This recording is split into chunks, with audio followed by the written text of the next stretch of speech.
কি হলো মা? কষ্ট হচ্ছে? তুমি একটু শুয়ে থাকো মা, আমি তোমার জন্য এক্ষুনি ওষুধটা নিয়ে আসছি, ঠিক আছে? ওষুধপত্র কোনো কিছুতেই আর কিছু হবে না রে নীলা, আমার সময় ফুরিয়ে এসেছে। তুমি চুপ করো মা, অমন কথা বলো না।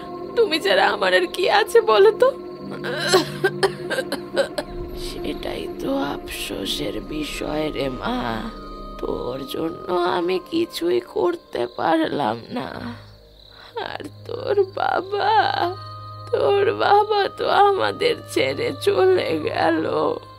আজকে বাবা থাকলে তোমার এই অবস্থা হতে দিত না মা।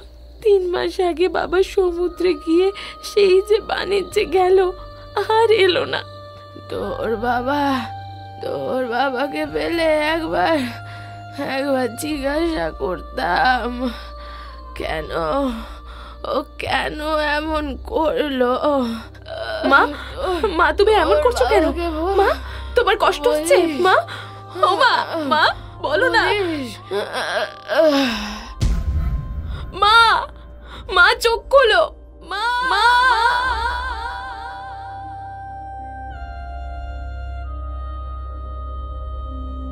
এরপরেই গ্রামের লোকজন মিলে নীলার মায়ের শেষকৃত্য সম্পন্ন করল। নীলা তখন যেন পাথরের মতো স্তব্ধ হয়ে গেছে। নীলাদের প্রতিবেশী প্রৌঢ় নিত্য অত্যন্ত সজ্জন ব্যক্তি। যা হবার হয়েই গেছে নীলা, এইভাবে মন খারাপ করে আর কতদিন বসে থাকবি বল? জীবনটা যে এরকম হয়ে যেতে পারে ভাবিনি কাকা। সবই তো ঠিক ছিল, কি জানি কি থেকে কি যে হয়ে গেল। এসবই ভাগ্যের দোষ মা। যাই হোক, তোর বাবার সম্পত্তি বা কাজ কারবার নিয়ে কিছু কি ভেবেছিস তুই? এসব নিয়ে ভাবার সময় আমার নেই কাকা। আমার এখন একটাই উদ্দেশ্য, বাবাকে খুঁজে বের করা। কি বলছিস কি নীলা? তোর বাবা কোথায় তুই জানবি কি করে? সে যে 4 মাস আগে জাহাজ নিয়ে বাণিজ্য করতে গেছিল, তারপর থেকে তো আর কোনো খবরই নেই তার। জানি না কাকা, কিন্তু জানতে হবে। অনেক প্রশ্নের উত্তরের সন্ধান করতে হবে। যে আজ থেকে এই সব কিছুর ভার আমি তোমার কাছে সঁপে দিলাম কাকা। এই বলেই নীলা পর্যাপ্ত পরিমাণে টাকা পয়সা সঙ্গে নিয়ে বাবার সন্ধানে সমুদ্রে পাড়ি দিল। পরদিন সকালে সে গিয়ে উপস্থিত হল বল্লভপুর বলে একটা জায়গায়। নীলা জাহাজ থেকে নিচে নেমে হতভম্ব হয়ে চারিদিকে তাকাতে লাগলো। অচেনা অজানা জায়গায় কোথায় যাবে, কিভাবেই বা বাবাকে খুঁজবে, এই ভেবে তার যেন চোখে জল চলে এলো। শুনছেন? এই যে শুনছেন, এটাই কি বল্লভপুর? হ্যাঁ, এটাই বল্লভপুর। কিন্তু তোমাকে তো এখানে নতুন বলেই মনে হচ্ছে। হ্যাঁ, মানে আমি প্রথমবার এখানে এসেছি, কিছুই চিনি না, জানি না কোথায় যাব। জিজ্ঞেস করা উচিত হবে কিনা জানি না, কিন্তু এরকম একটা অজানা জায়গায় একা একা কি করতে এইছো মা? আমি আমার বাবার সন্ধানে এখানে এসেছি। বাবার সন্ধানে? তার মানে? হ্যাঁ, আমার বাবার নাম মনোহর সাহা। আজ থেকে 5 মাস আগে আমার বাবা জাহাজে বাণিজ্যের জন্য বল্লভপুরের উদ্দেশ্যে সমুদ্রে পাড়ি দেন। তারপর বাবার বাড়ি ফেরেননি। আর বাবার শোকে আমার মাও মারা গেল। হা হা, কেঁদো না মা, অমন করে কেঁদো না। এই তোমায় কি বলে যে সান্ত্বনা দেবো জানি না, কিন্তু তুমি যদি চাও আমি তোমাকে সাহায্য অবশ্যই করতে পারি। সাহায্য? আপনি আমার বাবাকে খুঁজতে সাহায্য করবেন? হ্যাঁ, কেন করবো না মা? তুমি তো আমার মেয়েরই বয়সী। তুমি বরং পূব দিকে চলে যাও। বাণিজ্যের জন্য যেই সকল জাহাজ আসে সেই সকল সওয়ারিরাই ওই দিকেই যায়। তাহলে আমি সেদিকে গিয়ে খোঁজ করলেই বাবার সন্ধান পাবো। বলুন, আপনাকে আমি যে কি বলে ধন্যবাদ দেব আমি সত্যি জানি না। এ কি বলছো মা? এটা ধন্যবাদের কি আছে? আমিও তোমার সঙ্গে যেতে পারতাম, কিন্তু আমার একটা বিশেষ কাজ রয়েছে, তাই আর কি। আরে না, আপনি যেটুকু করেছেন সেটাই বা কম কি। আমি আসি। আমি মাকে তো হারিয়েছি, দেখি যদি বাবার আশ্রয়টুকু ফিরে পাই। এই বলেই নীলা সেই অপরিচিত উপকারী ব্যক্তিকে ধন্যবাদ জানিয়ে সেখান থেকে বিদায় নিয়ে পূব দিকের উদ্দেশ্যে রওনা দিল। সেখানে পৌঁছে এসে গ্রামের ভেতরে যথাসম্ভব বাবার খোঁজ করতে লাগলো, কিন্তু সারাদিন কেটে গেলেও বাবার কোনো খোঁজ পেল না। তখন দিন ফুরিয়ে সন্ধ্যা নামছে দেখে নীলা মনে মনে বলল, দিন ফুরিয়ে রাত নামলো, কিন্তু বাবার কোনো খোঁজ পেলাম না।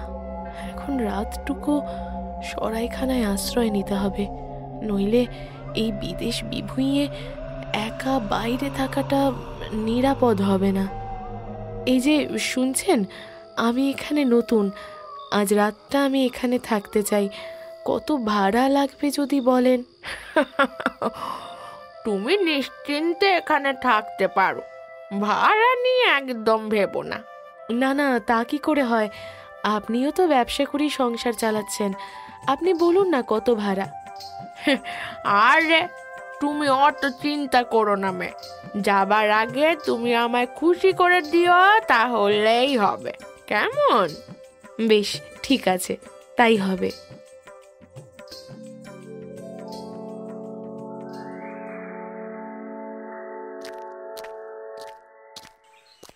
আপনার আতিথেয়তার জন্য আপনাকে অসংখ্য ধন্যবাদ। এবারে বলুন কত ভাড়া দেব? আমি তো বলেইছিলাম, আমাকে খুশি করে তুমি যা দেবে তাতেই হবে। বেশ, এই নিন একটা স্বর্ণ মুদ্রা, আশা করি এটাই যথেষ্ট ভাড়ার জন্য। কি, মাত্র একটা স্বর্ণ মুদ্রা? এত কম? কিন্তু আপনি তো বলেছিলেন আপনাকে খুশি করে যা দেব সেটাই আপনি নেবেন। আচ্ছা বেশ, আমি না হয় আপনাকে 5টা স্বর্ণ মুদ্রা দিচ্ছি। আমি তো বলেছিলাম আমাকে খুশি করে যা দেবে, কিন্তু তোমার মোটে 5টা স্বর্ণ মুদ্রায় আমি মোটটাই খুশি হইনি। এটা কি বলছেন কি আপনি? এক রাত সরাইখানায় থাকার জন্য যে 5টা স্বর্ণ মুদ্রা অনেক বেশি, তাও আপনি বলছেন এতে আপনি খুশি নন? না, নই। এই এলাকায় আমার সরাইখানাই একমাত্র সরাইখানা, তাই এখানে থাকার জন্য ভাড়াও বেশি লাগে। অন্তত 50টা স্বর্ণ মুদ্রা আমার চাই। আপনি কি বদ্ধ পাগল নাকি উন্মাদ? এক রাত সরাইখানায় থাকার জন্য 50টা স্বর্ণ মুদ্রা? যদি আপনি কাল রাতে এটা আমাকে জানাতেন, তাহলে আমি কখনোই এখানে থাকতাম না। এখন তো এসব বলে কোনো লাভ নেই। তুমি এক রাত এখানে থেকেছো, তাই এখন ন্যায্য ভাড়া দিয়ে তবেই তুমি এখান থেকে যেতে পারবে। এ তো আজব ব্যাপার, কাল রাতে ভালো মানুষ সেজে আমাকে এখানে থাকতে বললেন, আর এখন জোর জবরদস্তি করছেন। এটা কিন্তু ঠিক করছেন না আপনি। আমি ভুল করেছি নাকি তুমি কথার খেলাপ করেছো? যদি তুমি 50টা স্বর্ণ মুদ্রা না দাও, তাহলে কিন্তু আমি তোমার নামে রাজার কাছে নালিশ জানাবো, আর তারপর বুঝবে কত দানে কত চাল। আপনার যা ইচ্ছে আপনি তাই করুন, আমি কোনো অন্যায় করিনি, তাই আমার ভয় পাওয়ার কোনো কারণ নেই। কি অদ্ভুত মহিলা রে বাবা, কাল এমন ব্যবহার করলো যে আমি ভাবলাম কত ভালো, আর আজকে নিজের রং দেখিয়ে দিল। এই যে মেয়ে, তুমি মনোহর সামন্তের মেয়ে তো? আপনি আপনি আমার বাবাকে চেনেন? কোথায় কোথায় আবার বাবা? বলুন না, বলুন না। দূর বাবা, তোমার বাবাকে যদি চিনতাম তাহলে কি আর তোমার কাছে ছুটে আসতাম? তোমার বাবার কাছে আমার এই পাটা বন্ধক রেখেছিলাম। কি কি আবল তাবল বকছেন? আমার বাবা আপনার পা নিয়ে কি করবে? সেটা তুমি আর তোমার বাবা জানবে। আসলে তখন আমার কিছু টাকার দরকার ছিল, তাই আমার পায়ের বিনিময়ে তোমার বাবার থেকে কিছু টাকা ধার নিয়েছিলাম, কিন্তু এখন সেই টাকা ফেরত দিয়ে নিজের পাটা ফেরত পেতে চাই। কি আশ্চর্য, আপনি কি পাগল নাকি? দেখো, এসব বলে তুমি পার পাবে না বলে দিচ্ছি। দেখেছো এইভাবে খুঁড়িয়ে খুঁড়িয়ে আমার হাঁটতে কত কষ্ট হচ্ছে। কিন্তু এটা আমি কি করব? আমার পা ফেরত দেবে, আমি আমার পা ফেরত চাই। আর যদি আমার পা ফেরত না দিতে পারো, আমায় 100 স্বর্ণ মুদ্রা দাও। চিটিংবাজি পেয়েছো তাই না? তোমার এই পাগলের প্রলাপে আমি 1 আনাও বিশ্বাস করি না। যাও যাও এখান থেকে। কি, নিজেরা দোষ করে আমার উপরে গাজওয়ারি? দাঁড়াও দাঁড়াও, আমি তোমার নামে রাজার কাছে নালিশ করব। কারাগারে বন্দী হলে তখন বুঝবে মজা।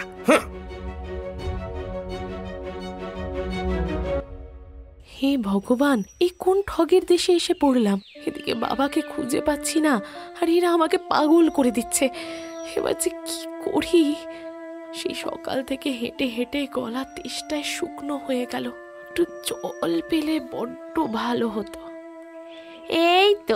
এই তো আমার মেয়ে। কোথায় ছিলি মা তুই? কোথায় ছিলি বল? কে আপনি? আমি তো আপনাকে চিনি না। চিনবি কি করে? মনোহর সাহা কি আমার পরিচয় কখনো কাউকে দিয়েছে? সব সময় আমাকে আড়ালে রেখেছে। কি বলছেন কি আপনি? আপনি আমার বাবাকে চিনলেন কি করে? আর আর আপনিই বা কে? আমি তো তোর আরেকটা মা। তোর বাবা লুকিয়ে আমাকে বিয়ে করেছিল। এই বল্লভপুরেই সে আমার সাথে সংসার পেতেছিল। মিথ্যে মিথ্যে মিথ্যে মিথ্যে, এটা অসম্ভব। আমরা থাকতে আমার বাবা কখনো এমন কাজ করতে পারে না, কখনো না। তুই মিথ্যে বললেই তো আর সত্যিটা মিথ্যে হয়ে যাবে না। তোর বাবার সম্পত্তিতে আমারও সমান ভাগ আছে। তোর কাছে যা টাকা আছে সব আমায় দিয়ে দে।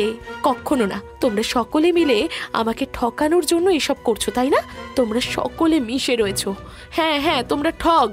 আমরা ঠগ নাকি তোর বাবা ঠগ? তোর কপালে এবার দুঃখ আছে। আমি তোর নামে রাজার কাছে নালিশ জানাবো, তোকে শুলে চড়াবো।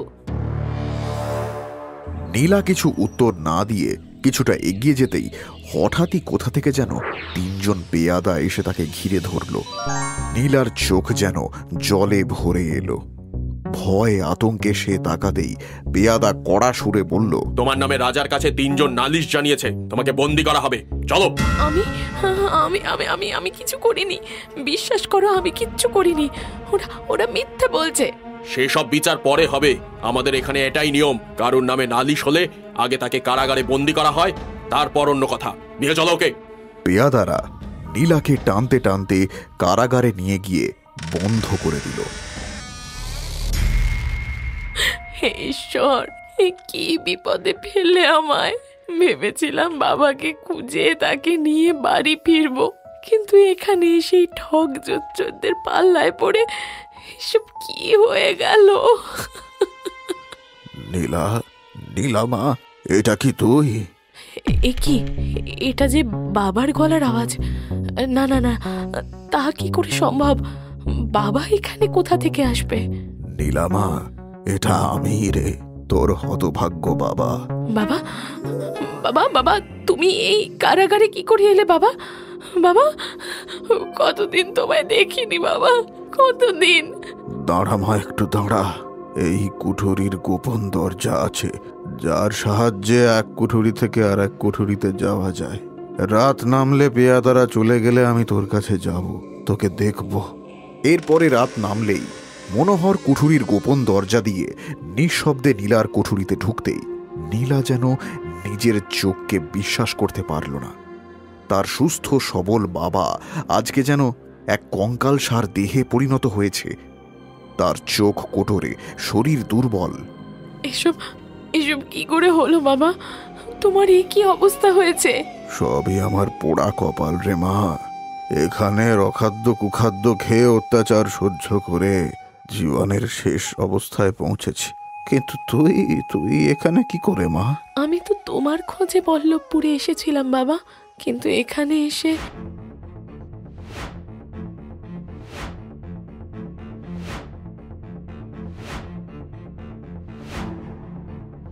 এ কি বলছিস মা? এ যে হুবহু আমার গল্প। আমি বাণিজ্যের জন্য এখানে আসার পরেও আমার সাথে এই একই ঘটনা ঘটেছিল, আর তারপরেই মহারাজ আমাকে কারাগারে বন্দি করে দেন। হে ভগবান, আর আমরা তোমার খোঁজে পাগল হয়ে গিয়েছিলাম। আর তোমার জন্য চিন্তায় মা কয়েকদিন আগে মারা গেছে বাবা। কি? এটা কি বলছিস নীলা? তোর মার নেই?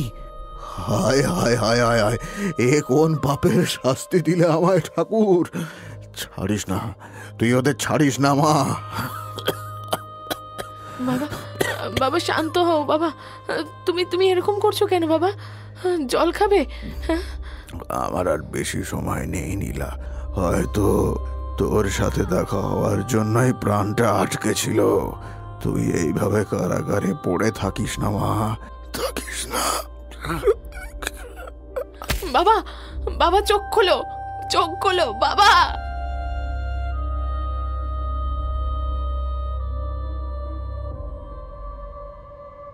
এর দুদিন পরে নীলাকে যখন মহারাজের সামনে হাজির করা হলো, তখন নীলার মুখ যেন দৃঢ় প্রতিজ্ঞ। নীলা দেখল রাজসভায় সেই 3 জন ঠগ রয়েছে যারা তাকে ঠকিয়েছিল। নীলা ঢুকতেই সেই সরাইখানার মহিলা চিৎকার করে বলে উঠল, মহারাজ, এই মেয়েটা একটা জোচ্চোর, একটা মিথ্যাবাদী। ও এক রাত আমার সরাইখানায় ছিল, বিনিময়ে আমি ওকে আমায় খুশি করতে বলেছিলাম, কিন্তু ও সেটা করেনি। আপনি ওকে কঠিনতর শাস্তি দিন। এই যে মেয়ে, সত্যি করে বলো তো তুমি এরকম করেছ? মহারাজ, ক্ষমা করবেন, কিন্তু এই ভদ্র মহিলা তো আমাকে খুশি করার সুযোগই দেননি। তার মানে? আচ্ছা, আগে বলুন তো, আপনি কতদিন পরে এই রাজসভায় এলেন? কেন, বেশ অনেক দিন পরে। তা আজকে এই রাজসভায় এসে রাজামশাইকে সচক্ষে দেখে আপনার কেমন লাগছে বলুন তো? এ কি কথা! মহারাজকে চোখের সামনে দেখে আনন্দই তো হবে। মন অত্যধিক খুশিতে ভরে উঠেছে। আর আপনার এই সৌভাগ্য তো আমার জন্যই হলো বলুন। তাহলে আপনি আমার জন্যই এত খুশি হলেন, এবার বলুন, খুশি তো? হ্যাঁ, মানে সে কি, মানে সত্যি তো, এই মেয়ে তো একদম সঠিক কথাই বলেছে। এই অভিযোগকারিনীর অভিযোগ থেকে তুমি মুক্ত হলে। এবারে পরের জন এসো দেখি। মহারাজ, এই মেয়ের বাবার কাছ থেকে আমি আমার পা বন্ধক রেখে টাকা ধার নিয়েছিলাম, কিন্তু এখন যখন টাকা দিয়ে পা ফেরত নিতে চাইছি, তখন তাকে আর পাচ্ছি না। এই মেয়ে, এই ব্যক্তি যা বলছে তা সত্যি? আগে হ্যাঁ মহারাজ, এই ব্যক্তি তো একদম ঠিক বলছে, কিন্তু সমস্যা হলো আমার বাবার কাছে কত লোকে তাদের পা বন্ধক রেখে টাকা ধার নেয়। এবারে বাবা কি করে বুঝবে যে এনার পা কোনটা? একদম হক কথা তো। কিন্তু এর সমাধানের জন্য আমি এই ব্যক্তির অন্য পাটা কেটে নিয়ে যাব, তাহলেই সেই মাপে ওনার অপর পা নিয়ে চলে আসবো। কেমন? বাবা বাবা বাবা বাবা, এ তো খাসা বুদ্ধি। তাই হোক। না না না না না না, কখনোই কখনোই না। আমার একটা পা গেছে, আমি আরেকটা পা কাটতে দেবো না, কখনোই না। না না না না, ওরে বাবা রে, ওরে বাবা, পালাই পালাই পালাই, আমি পালাই, আমি অভিযোগ তুলে নিলাম। বেশ, 2টো অভিযোগ থেকে তো তুমি মুক্ত হলে। এবার শেষ অভিযোগকারিনী কি বলছে দেখি। মহারাজ, ওর বাবা আমার সাথে গোপনে বিয়ে করেছিল। এবার ওর বাবার সমস্ত সম্পত্তির ওপরে তো আমারও সমান অধিকার রয়েছে, কিন্তু এই মেয়ে অস্বীকার করছে। এই যে মেয়ে, ও কি সত্যি বলছে? আজ্ঞে মহারাজ, এই মহিলা যেটা বলছে সেটা যদি সত্যি হয়, তাহলে আমি একটা কথা বলতে চাই। আসলে আমার বাবা 2 দিন আগে মারা গিয়েছেন। কি, মারা গেছেন?